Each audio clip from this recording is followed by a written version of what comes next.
Assalamualaikum warahmatullahi wabarakatuh. Kembali lagi di Jurnal Fitri.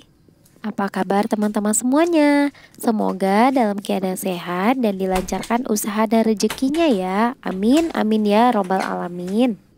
Di video aku kali ini, aku awali dengan beberes warung karena ini udah lumayan berantakan banget ya teman-teman.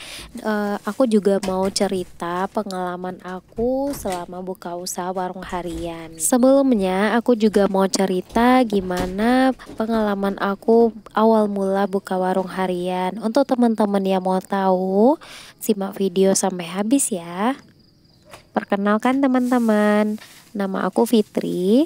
Sebelumnya aku pernah mengajar di beberapa sekolah swasta dan sekolah negeri. Setelah beberapa tahun kemudian, aku menikah dengan suamiku yang backgroundnya sama dengan aku.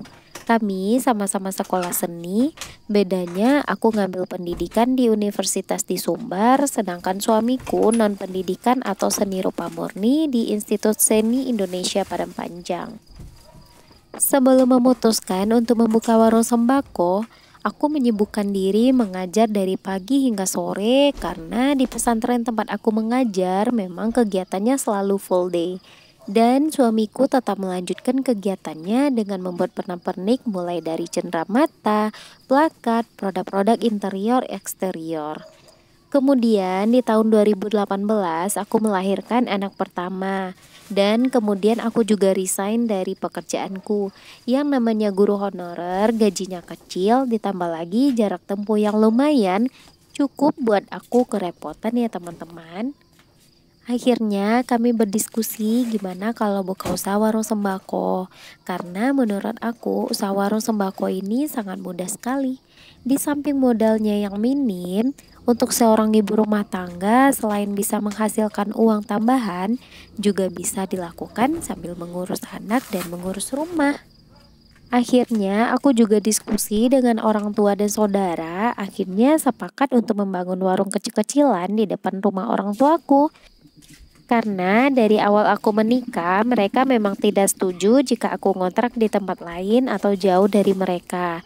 Tapi beda lagi ya teman-teman, menurut aku kalau kita udah nikah itu seharusnya kita hidupnya mandiri ya, nggak bergantung dengan orang tua.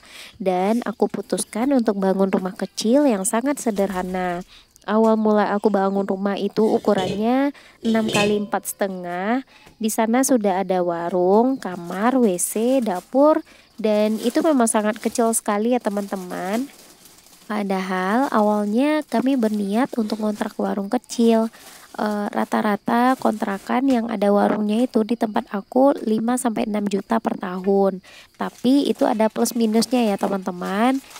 Eh, Menurut aku plusnya itu sewa tempatnya itu kecil, dan sisanya bisa kita alokasikan untuk membeli barang-barang atau produk-produk untuk warung sembako. Namun setiap tahun kita harus mengeluarkan uang untuk sewa tempat. Pastinya ini nggak mudah ya teman-teman. Akan banyak sekali komentar-komentar yang nggak baik yang menurut kita itu akan merusak mental kita. Karena ada dari beberapa kerabat, teman dekat, bahkan orang lain ikut campur dengan pilihan hidup kita. Dan juga awal mula aku buka usaha warung sembako ini tidak mudah ya teman-teman. Butuh waktu yang lama untuk bisa sampai di tahap ini karena ini benar-benar dari nol.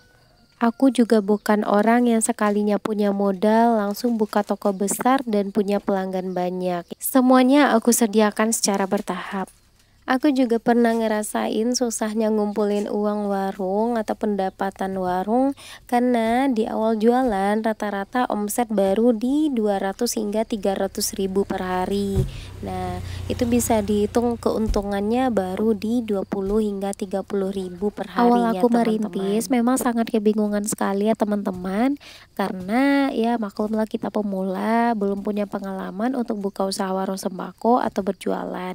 Karena selama ini kita hanya bekerja di luar dan di keluarga pun karena keluarga aku berasal dari petani, jadi memang tidak tahu apa-apa dengan berdagang. Mau beli barangnya di mana, cara stok barangnya gimana, dan untuk menentukan harga jual berapa itu sangat kebingungan sekali.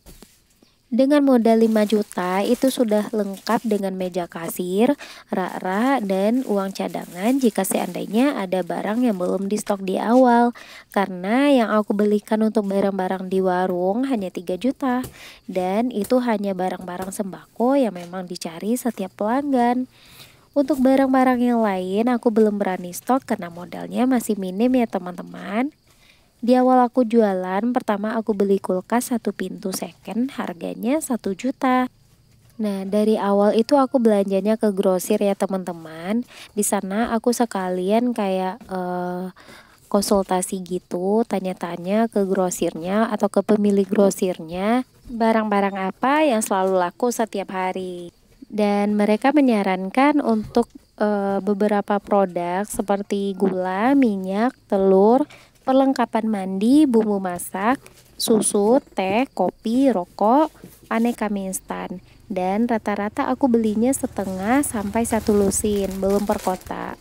Dan untuk kondisi di warung aku itu masih pakai meja kasir seadanya dan beberapa rak kecil buatan suamiku.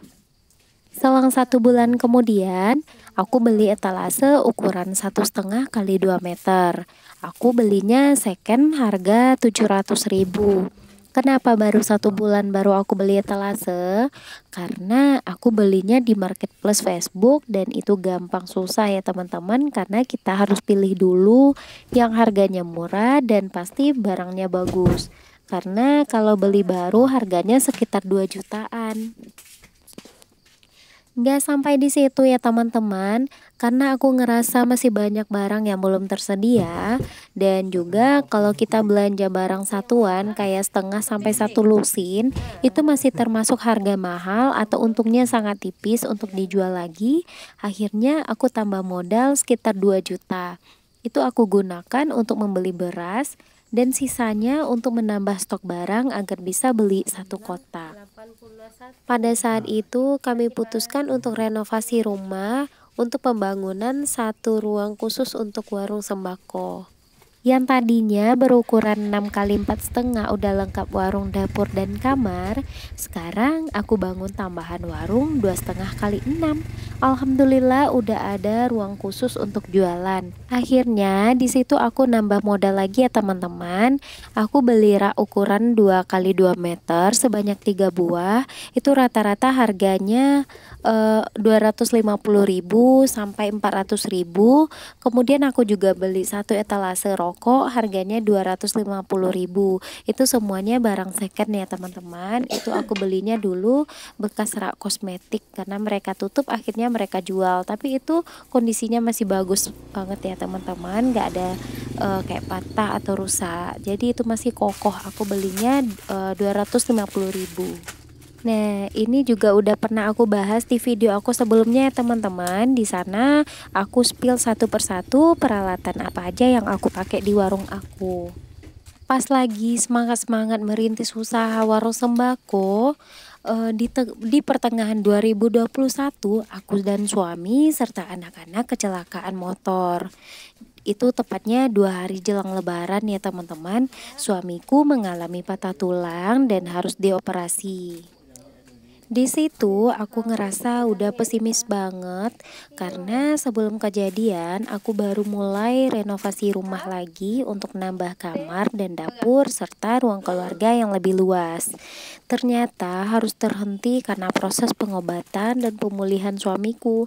Alhamdulillah 1 bulan keluar dari rumah sakit, akhirnya aku dan suami sepakat untuk melanjutkan pembangunan. Karena itu memang mimpi dan niat aku selama ini, yaitu sebelum anak aku yang pertama masuk sekolah TK, rumahku selesai, usaha udah jalan dan lepas dari hutang. Jujur ya teman-teman, awal aku mulai usaha, aku pernah ikut pinjaman kur di bank. Memang angsurannya itu kecil ya teman-teman. Waktu itu aku pinjam 15 juta untuk tambahan modal usaha. Tapi kesininya aku makin sadar, yang namanya pinjaman di bank-bank konvensional itu pasti ada yang namanya riba. Dan aku punya keyakinan seberapapun besar usaha aku tetap akan merasa kekurangan karena dibuka dengan jalur riba. Dan alhamdulillah 1 tahun ini kami sudah melepaskan diri dari pinjaman bank. Oke teman-teman, balik lagi ya ke cerita tadi. Itu kecelakaan bulan Mei. Nah, tahun ajaran baru Juli Desember aku balik lagi ngajar di SMA. Karena waktu itu aku ngerasa suamiku harus istirahat total dan sepertinya suamiku sendiri bisa untuk jaga warung. Ternyata itu keputusan yang salah ya teman-teman. Warung aku jadi drop. Stok barang juga tidak terperhatikan dengan baik, warung tak tertata dengan rapi, bahkan barang terjual dengan harga yang tak wajar. Karena selama aku bekerja, ada beberapa jenis barang yang belum terlalu hafal sama suamiku. Berjalan 1 tahun, akhirnya sekarang aku fokus lagi untuk kembali mengurus warung. Sudah pasti ada yang kecewa ya teman-teman dengan keputusan aku. Tapi aku punya keyakinan sendiri bahwa usaha warung sembako ini adalah usaha yang menjanjikan. Oh ya, di awal aku buka warung, aku juga pernah menempelkan dilarang ngebon ya teman-teman. Itu inisiatif dari suami aku karena aku sampai kewalahan setiap hari selalu ada pelanggan yang ngebon. Namun konsekuensinya aku dianggap pelit oleh pelanggan. Menurut aku itu hal yang wajar ya teman-teman. Tapi di sisi lain aku juga punya ketakutan sendiri karena kebanyakan dari yang suka ngebon itu malah membayar tidak sesuai yang dijanjikan. Dan banyak juga warung di tempat aku yang berakhir gulung tikar. Sampai saat ini aku belum punya karyawan ya teman-teman, karena nanggung juga ya kalau harus cari karyawan karena kondisi warung aku itu dibilang rame enggak, dibilang enggak ya alhamdulillah masih bisa dihandle berdua ya teman-teman. Misalnya aku bukanya itu dari jam 6 pagi, jam 6 subuh ya teman-teman. Nah, itu dari jam 6 sampai jam 8 itu suami aku yang jaga di depan, sementara aku beres-beres anak-anak di belakang. Nanti giliran anak aku yang besar itu udah beres mau berangkat sekolah, gantian aku yang jaga warung, sementara suami aku yang ngantar anak aku ke sekolah. Tapi jika suami aku ada keperluan urusan kerjaan di luar, maka aku sendiri yang jaga warung, nyambi ngurusin anak-anak juga ya teman-teman. Pokoknya apapun itu, mulai dari urusan anak, rumah, kerjaan, terus juga warung, aku selalu bekerja sama dengan suami.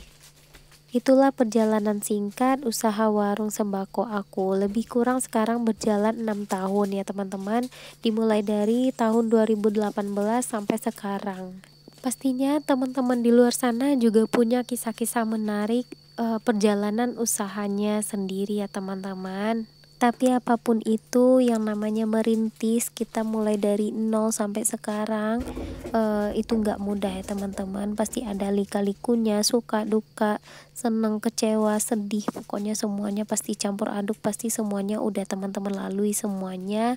Dan aku juga doakan semoga teman-teman di luar sana usahanya dilancarkan dan dimudahkan rezekinya, dimudahkan segala urusannya dan diberkahi oleh Allah Subhanahu wa taala. Oke teman-teman, sekian dulu video aku kali ini. Semoga apa yang aku sampaikan, apa yang aku ceritakan, perjalanan singkat usaha aku mulai dari awal buka sampai sekarang, mudah-mudahan menginspirasi teman-teman semuanya. Dan terima kasih juga untuk teman-teman yang udah subscribe, like, dan udah komen juga di video aku. Jangan bosan-bosan nonton ya, dan apapun komentar dari teman-teman semuanya, silakan untuk kritik dan sarannya akan aku terima dengan baik. Tunggu video aku selanjutnya ya. Akhir kata, assalamualaikum warahmatullahi wabarakatuh.